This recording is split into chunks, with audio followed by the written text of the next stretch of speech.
અમદાવાદ બતાવું ચાલો. આ માણેકનાથ બાવાની જીદનું જંગલિયતનું માણેક ચોક રાત્રે 8 વાગ્યા પછી ખીલી ઉઠે. જ્યાં કાપડની બજારો છે, સોના ચાંદીની સોનીઓની બજારો છે, શેર બજાર છે, દુકાનો છે, એના શટર પડી ગયા હોય સાંજે, અને એ બધી ફૂટપાથો ઉપર લારીઓ લાગી ગઈ હોય, જ્યાં ભેળપુરી, પકોડી, ગાંઠિયા, જલેબી, ભાજી પાઉં, ઢોસા, ઈડલી, દુનિયાભરનું બજાર જમવાનું શરૂ થઈ જાય 8-9 વાગે. અને એક જમાનામાં તો સવાર સુધી ચાલતું તો 3-4 વાગ્યા સુધી. ત્યારે તો અમદાવાદ પુલની પેલી બાજુ પણ વિકસી ગયું હતું, છતાં લોકોને એટલો બધો પ્રેમ હતો આ અમદાવાદ માણેક ચોકિયા બજાર ઉપર કે રાતે 9 વાગ્યા પછી લોકો આવે. 12:30 અમદાવાદની અંદર શહેરના 100 થિયેટરો છૂટે અને માણેક ચોકમાં દિવસ કરતા વધુ ભીડ લાગે. દરેક ફૂટપાથ પર હજારો માણસ ફૂટપાથ પર બેસીને ખાતા હોય. જાત જાતનું ગમતું ભોજન બધું મળે અને મધ્યમ વર્ગના ખિસ્સાને પોસાય એવું. શહેરની પોળના તો દરેક માણસો 8-9 વાગ્યામાં સૂઈ જાય ને પાછા ખાવા માટે 11 વાગે જાગે, અને બજારમાં જઈને જમે નહીં ત્યારે 1-2-12 વાગ્યા સુધી એને મજા ન આવે.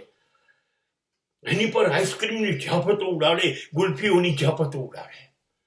આ રંગીન બજાર હતું, શાનદાર બજાર હતું, ગરીબોનું બજાર હતું. 5 સ્ટાર બજાર નહોતું, પણ એનો ટેસ્ટ, એનો સ્વાદ, એની લિજ્જત એ હજી સુધી જોવા નથી મળી. ભલે શહેર વિસ્તારોની બહાર આજના ખીલેલા બજારની અંદર 5 સ્ટાર જેવા દેખાતા રેસ્ટોરન્ટો આવી ગયા, હોટલો આવી ગયા, એની હેસિયત નથી. અમદાવાદને એક માણેક ચોકનો નશો હતો રાત્રે જમવાનો. થિયેટરો છૂટે ને 12:30 વાગે તો લોકોની ભીડ તૂટી પડે બજારમાં. પિક્ચર જોઈને માણેક ચોક તો ખાવું જ પડે ને, અને ખાય, ગૌરવ અનુભવે, અને રાતે 1 વાગે 2 વાગે પહોંચે. અરે જમાનું હતું ત્યારે 2-3 સમાચાર પત્રો મળતા હતા, ગુજરાત સમાચાર, સંદેશ અને જનસત્તા. આ બધા છાપા રાઈટ 12 વાગે બીજા દિવસે સવારે લોકોના ઘરે આવે ને, એના બદલે 12:30 વાગ્યા પહેલા તો માણેક ચોકમાં આવી જાય.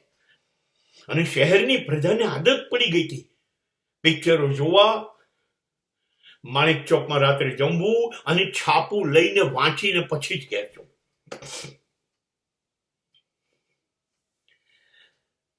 પિક્ચરનો પણ સુવર્ણકાળ હતો ને. તમને ખબર છે 50 પૈસામાં આગળની 4 લાઈનો હોય, જેને લોઅર સ્ટોલ કહેવાય. મેં 10 વર્ષ પિક્ચરો જોયા છે 50 પૈસામાં.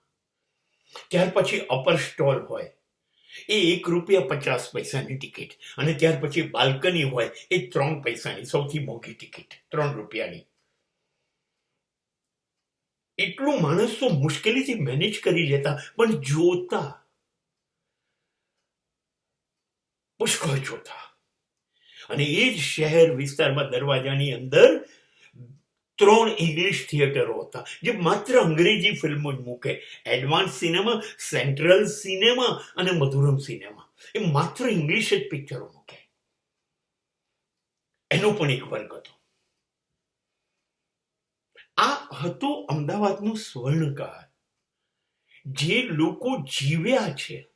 હું એક વાત કરું, મેં પ્રેમનાથના મોઢે એક ગીત સાંભળ્યું હતું કે पहले मुट्ठी भर पैसा लेकर जाते थे और थैला भर के चीजें लेकर आते थे. હું આ અમદાવાદની વાત કરું છું. ₹5 જો ખિસ્સામાં હોય તો સાહેબ હું રાજા બની જતો. 50 સાયકલ પર જતો, 50 પૈસામાં પિક્ચર જતો. અને ત્યાર પછી હું ઢોસો ખાઈ શકતો, ભાજી પાઉં ખાઈ શકતો, ઇડલી સંભાર ખાઈ શકતો. તમને હું શું વાત કરું. ભદ્રની કોર્ટ ભદ્રકાળી મંદિરથી પાસે ખૂણામાં સૌથી પહેલા એક નાનકડી મદ્રાસીની હોટલ, નાનકડી, અને પહેલી વખત અમદાવાદમાં ઇડલી અને ઢોસા શું એ લાવ્યો હતો.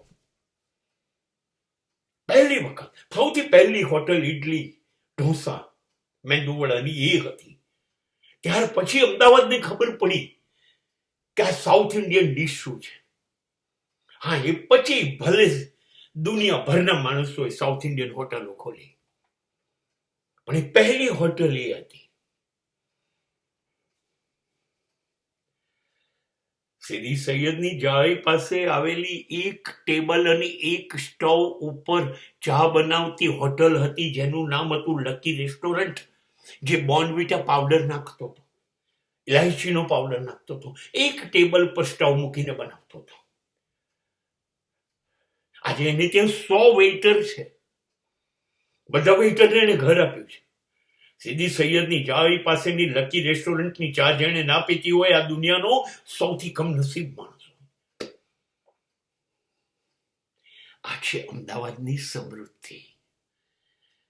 આ છે અમદાવાદ, જે નવી પેઢીને ખ્યાલ જ નથી. એ અમદાવાદમાં હું 70 વર્ષ જીવ્યો છું, એનું મને ગૌરવ છે.